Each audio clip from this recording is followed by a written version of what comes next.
vamos a encontrar algunas antiderivadas fundamentales, básicas, simplemente de manera intuitiva, sabiendo que lo que se está buscando es la función primitiva, con ese enfoque, ¿verdad? Entonces, por ejemplo, si yo tengo esta antiderivada,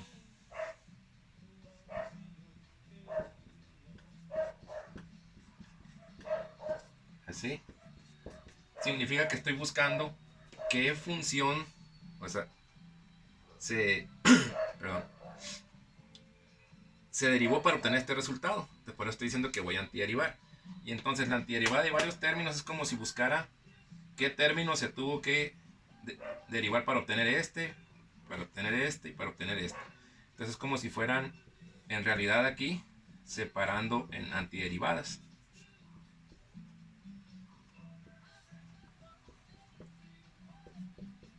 Es como si multiplicáramos el de x por cada uno de los términos para obtener las tres integrales o antiderivadas.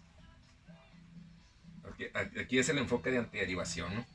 Entonces, si quiero sacar la antiderivada de x cúbica, entonces sé que cuando esto se derivó, se tuvo que haber disminuido el exponente en 1, porque es una potencia, entonces se generó de derivar una potencia también. Y en esa función que estoy buscando, el exponente debe haber sido 1 más que el que tiene aquí. Entonces esto es x a la cuarta. Por lo tanto, también sabemos que cuando se derivó, el exponente se multiplica por el coeficiente que está aquí. El que haya estado, pues no sabemos cuál estuvo ahí. Entonces, para quitar el efecto ese de haber multiplicado el exponente por el coeficiente, pues debemos dividir entre ese mismo coeficiente. Entre ese mismo exponente, perdón. ¿Y cuál era ese exponente? Pues el 4, que es el que estaba anteriormente. Entonces, este sería el resultado de la antiderivación de esa parte de la función. Y pasando a la otra, pues entonces aquí sucedería lo mismo. Este 2 resultó de multiplicar el exponente que tenía anteriormente. ¿Sí? Entonces, sacamos el 2 como una constante y le sumamos 1 al exponente, igual que lo hicimos acá. Y entonces tenemos que dividir aquí entre el mismo exponente que resultó al sumarle 1, porque este exponente es el que había multiplicado, este 2 resultó de eso, pues entonces cualquier otro número que haya estado ahí se tiene que encontrar dividiendo entre 3.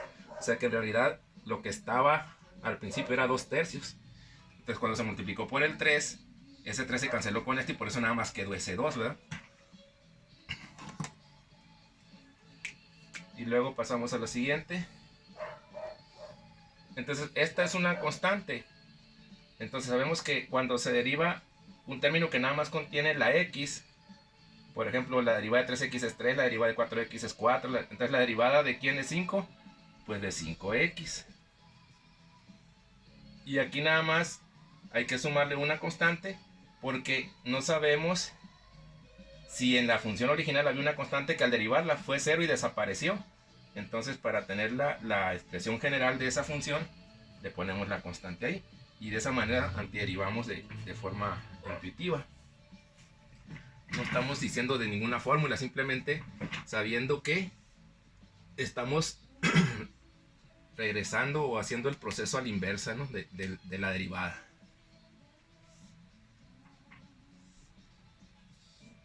Por ejemplo, cuando tengamos algo como esto, que antiderivar, pues aquí ya no podemos separar como acá porque no es una suma de términos. Entonces esto es una potencia. Entonces tendríamos aquí como alternativa desarrollar el binomio al cuadrado para que ya nos queden puros términos sin el exponente que esté afectando a todos, o cambiar el enfoque de la antiderivada a la integral, diciendo que lo que tenemos aquí es un diferencial de una función y que para poder ver si se puede integrar eso, checar si realmente está completo esa integral.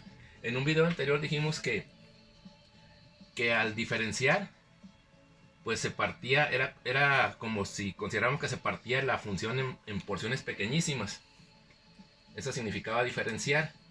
Y entonces cuando yo junté esos diferenciales, llegaría a la función original, o esas pequeñas porciones de la función.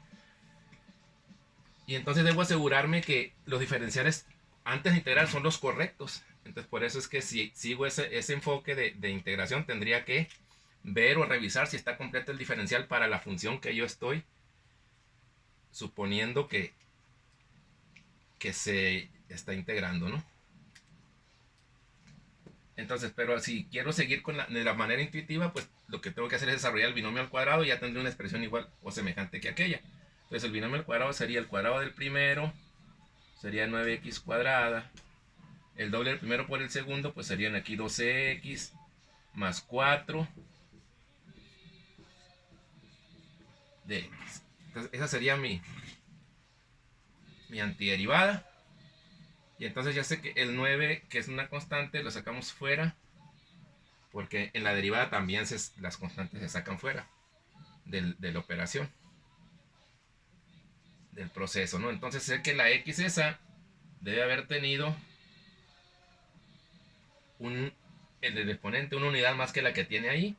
Y divido al mismo tiempo entre ese exponente porque cuando derivo el exponente multiplica lo que haya estado aquí y de ahí sale el valor que me resulta, que en este caso sería, tiene que ser 9 tercios para que cuando yo derive me quede el puro 9 o solamente el 9. El puro es una expresión que usamos mucho los sinaloenses y sonorenses.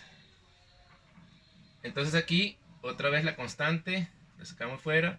Sé que la x tiene exponente 1, entonces en la función original debe estar al cuadrado. Y entonces aquí divido entre ese mismo exponente. Más, entonces aquí ¿de dónde resulta el 4? Pues de derivar 4x. Y de nuevo ponemos ahí la constante. Y de esa manera hacemos ese tipo de antiderivadas. Después veremos cómo usar el enfoque que les decía de ver si está completo el diferencial y todas esas situaciones. Sobre todo cuando no se puede desarrollar esto. Por ejemplo, si aquí estuviera elevado a la 10, pues sería mucho más largo el procedimiento y no, a lo mejor conviene hacer el proceso de integración considerando diferenciales, pues no que estoy encontrando la función, la antiderivada. Y más si aquí fuera a un exponente fraccionario, eso jamás se pudiera hacer el desarrollo. Entonces, por fuerza se debe mantener ese exponente.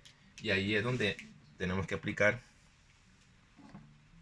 esa situación de considerar diferenciales para integrar.